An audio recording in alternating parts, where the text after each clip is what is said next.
Have you ever had that feeling that something big is about to happen, but no one around you seems to notice? That's that. A simple video of a crow removing the flag of Israel was enough to light the red alert in the spiritual sky. This is not a conspiracy theory, it's a sign. And when heaven speaks, it's not to entertain, it's to wake up. The problem is that most are so entertained with distractions that they can't even see when God uses an unclean animal to deliver a holy message. Today, you will understand what no one is explaining to you about the spiritual signs behind the latest events in Jerusalem. Let's dive into truths that many avoid because they are profound, cut into comfort, and unmask modern religiosity. You will discover how the sun, moon, earthquakes, and even political alliances are responding directly to the fulfillment of prophetic seals. And yes, it affects you more than you think. Get ready.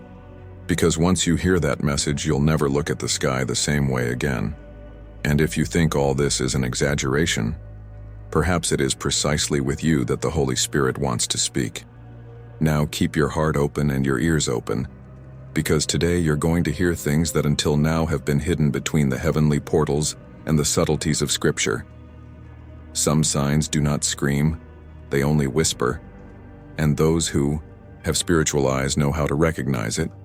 The image of a crow removing the Israeli flag may seem, at first glance, to be a simple scene from nature. But those who carry discernment understand there are times when the sky communicates by symbols, as if opening the seals of understanding. When a raven touches the covenant, it also moves the invisible structures over Jerusalem. It is as if the spiritual portals are shaking, warning the awakened remnant. Watching has never been more urgent. The raven, a symbol of impurity in the weak, Old Testament rises up and removes what represents identity and spiritual covering. It is not just a flag in the wind, but a gesture with prophetic implications. The glory that rests on a nation is intimately linked to the faithfulness of its covenants. When this is violated, even animals become instruments of denunciation. And here we are not talking about coincidence, but a kind of visual trumpet. For those who know how to interpret time, there are those who doubt it, of course. There will always be the skeptic on duty, the one who waits for lightning to fall from the sky to believe.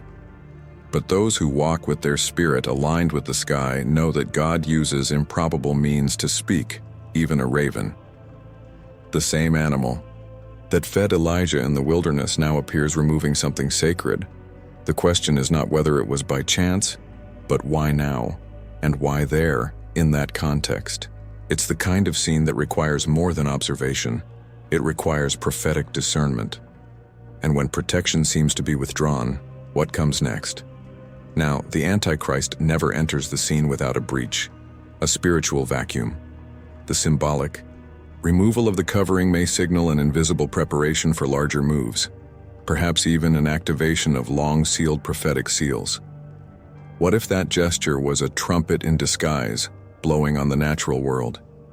Because, my friend, when the heavens want to attract attention, even the flight of a raven can be a muffled cry coming from the portals of eternity. It is not today that the sky has spoken loudly, but not everyone is listening. Recent videos showing the sun behaving strangely, duplicate lights, abnormal colors, and even the impression of two suns have left even skeptics silent. When the cosmos begins to move out of the pattern, it is a sign that invisible trumpets are sounding.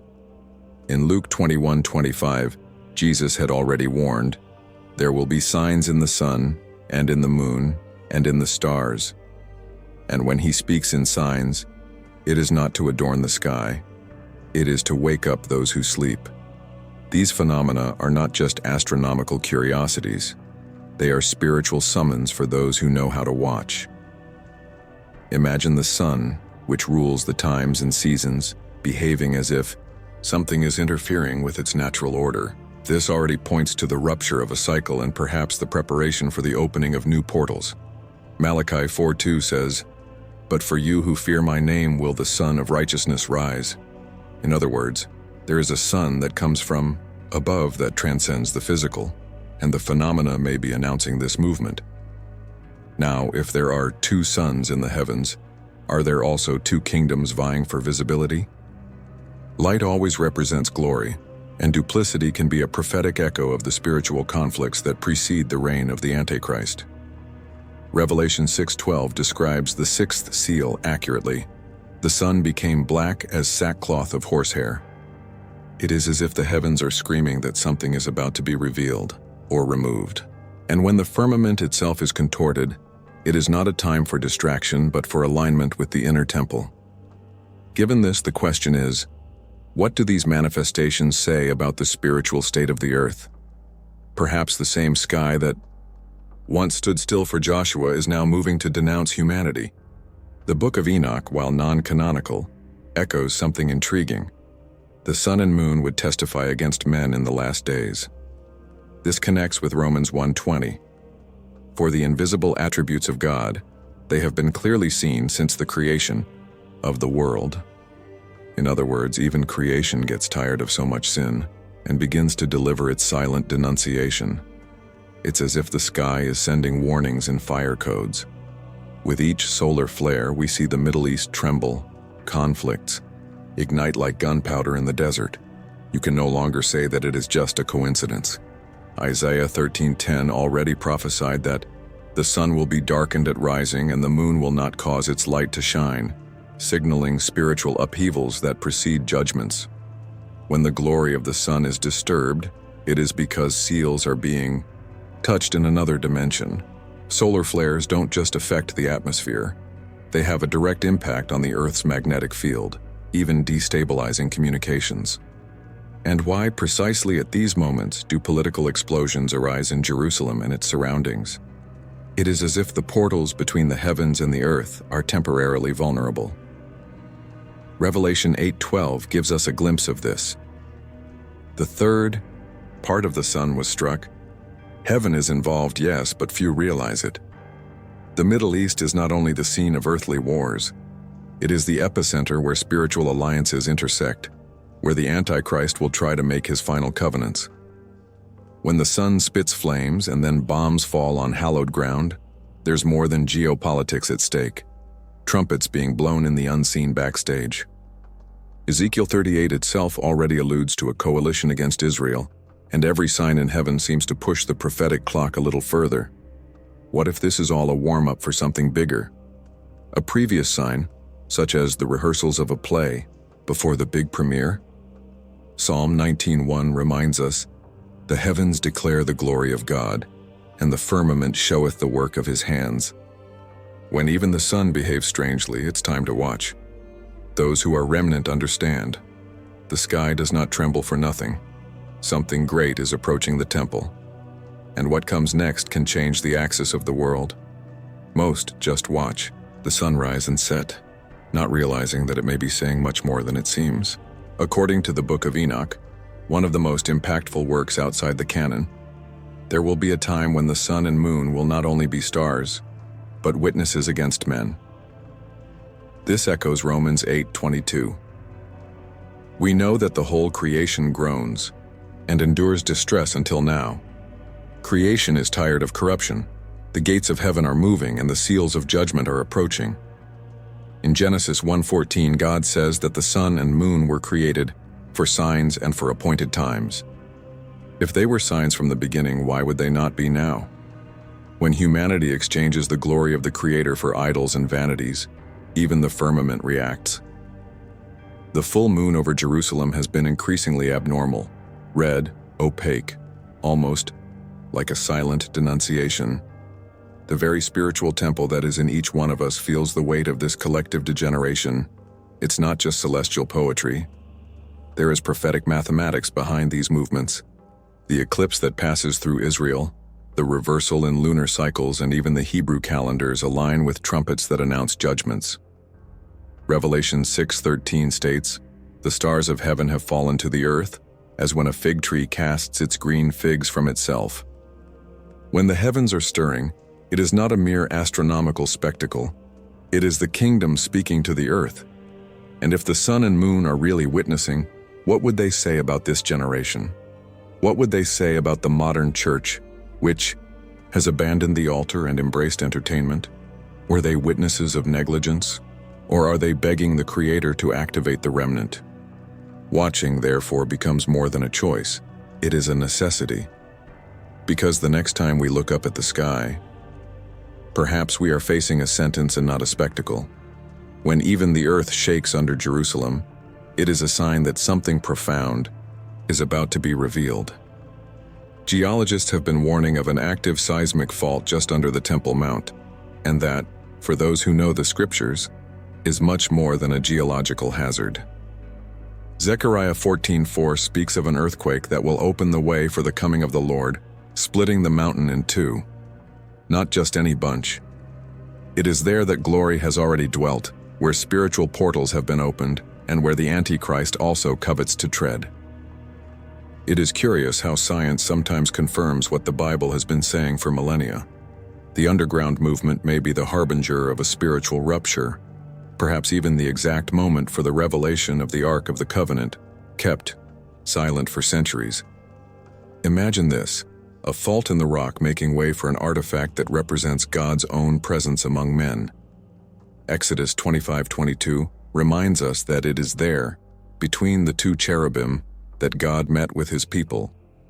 What if the tremor is not only from the earth but also from the sky? Hebrews 12:26 warns, "Once more I will shake not only the earth but also the heavens." This leads us to reflect on whether the construction of a new temple, announced in so many prophecies, can begin precisely with a shock, a movement that uncovers the veil between the visible and the invisible. Where there are seals opening, there is always a visible reaction. Therefore, to watch is to keep your eyes on the signs and your ears attentive to the trumpets. Perhaps the world sees only a seismic shock, but the remnant sees beyond. The temple within us is also being shaken, purified, repositioned. He who has ears should hear, and he who has discernment should understand. There is something emerging from the subsoil of Jerusalem that can change the spiritual balance of the planet. And what is approaching may not be just a physical structure, but the beginning of an alliance that will separate once and for all those who see from the crowd that just watches. Every war in the Middle East always raises the same question among those who watch the times. Is this the spark that will begin the rebuilding of the Third Temple? With each conflict, it seems that the pieces line up more precisely. Daniel 9:27 speaks of an agreement that will involve sacrifices in the temple, and for that to happen, it must exist. What many do not realize is that political movements hide deeper spiritual purposes, seals being discreetly broken. It is not just an architectural work. The rebuilding of the temple represents the fulfillment of numerous prophecies and the activation of a critical stage in the divine plan. Revelation 11:1-2 gives us a scene where John measures God's temple, which suggests that he will be standing during the final events. Now think, wars make room for agreements, agreements make room for concessions, and concessions make way for structures that seemed impossible to exist. History repeats itself. The interesting thing is that there are, today, all the utensils ready for this new temple. From the instruments of the sacrifices to the priest's garments, everything already exists, waiting only for the release of a space and a signature. It is as if the clock is ticking the final seconds before a new cycle. The glory that once filled the temple may be replaced by something false, a manifestation controlled by the Antichrist. That is why watching is more important than giving an opinion. And when the new temple appears, it will also be the stage where it will be revealed who really is who. 2 Thessalonians 2:4 has already stated that the man of sin will sit in the temple of God wanting to appear divine. This structure will not only be physical but prophetic, and whoever does not pay attention to the signs and trumpets that precede him, it runs the risk of kneeling before the deception. And this is where the next step comes in, because the current conflict goes far beyond geopolitics. The war we see today did not start with tanks or drones. It began in the unseen, when spiritual portals were activated and ancient seals began to open. Those who look only with their natural eyes see military confrontation. But those who see with the Spirit realize we are facing a prophetic initiation. Ephesians 6:12 reminds us, we don't have to fight against flesh and blood, but against the rulers of this dark world, Every bomb that explodes over Jerusalem, every siren that echoes also reverberates in the heavenly realms. It is not just war, it is the dark liturgy of an approaching time. The Antichrist feeds on chaos, and nothing accelerates his arrival, as much as the mixture of fear, idolatry, and dark alliances. When the nations organize against the people of the alliance, the sound of the trumpets intensifies. The stage is being set up with surprising speed. Revelation 6 describes knights being released as the seals are opened: war, famine, death, and conquest. Now look at the world. Growing hunger, financial collapses, leaders exalted as gods. The scenery fits together like pieces of a spiritual puzzle. The current war is more than a territorial dispute. It is the opening of a new prophetic season. A distracted generation sees tanks. The remnant sees portals being traversed. And who is standing on this battlefield? Not only soldiers, but also intercessors, prophets, and watchmen, those who do not depend on human weapons, but on the glory that dwells within the inner temple. 1 Peter 2:9 calls this people a holy nation, a royal priesthood. What if this war is the baptism of fire that awakens this generation? Maybe the answer lies in the signs, and in the shadows that move behind the Middle East alliances. As the world debates borders and treaties, spiritual alliances are being forged behind the scenes, and they don't appear in the news. Iran, Turkey, Lebanon, and Pakistan have been strengthening ties with strategic but also spiritual speed. It is the kind of alliance that Ezekiel 38 already anticipated, a coalition that would rise up against Israel. It's not just politics. It is a pact against the original alliance, as if each signature activates a hidden seal. These countries share more than geopolitical interests. They share ideologies that clash directly with the Jerusalem principles. When leaders come together with veiled motivations, we must ask ourselves, who is inspiring these alliances? Daniel 11:23 speaks of a leader who, with few people, will make alliances and be strengthened. Does this sound familiar? The Antichrist always sneaks in between seemingly legitimate agreements, sowing the seed of deception. It is curious how these alliances gain strength in the midst of chaos, as if each conflict creates a new space for obscure agreements. Spiritual portals, which were once guarded by intercessors and prophets, now seem abandoned by a distracted church. And when the vigil is neglected, the enemy advances. Psalm 83:5 already foresaw, "For they conspired together by one accord.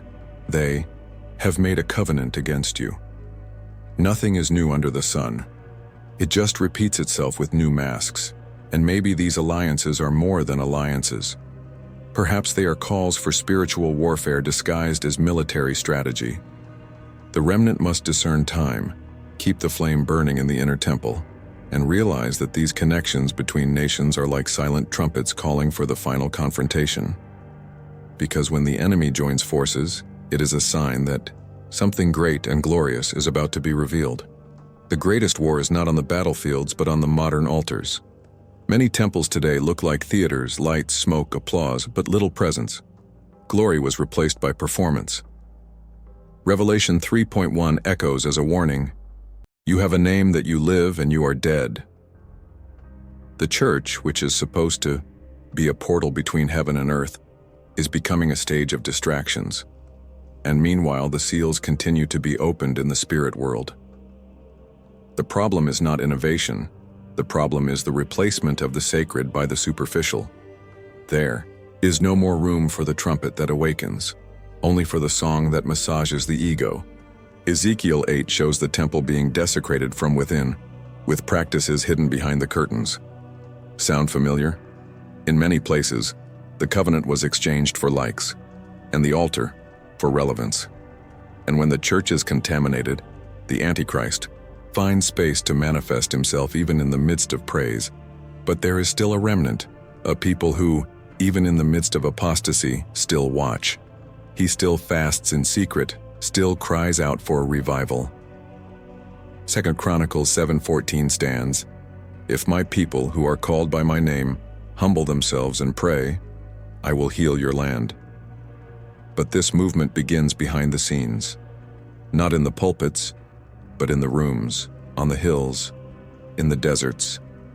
The true temple begins with individual repentance, not with collective events. The modern church needs to wake up before the last trumpet sounds and find the leaders entertained and the faithful distracted.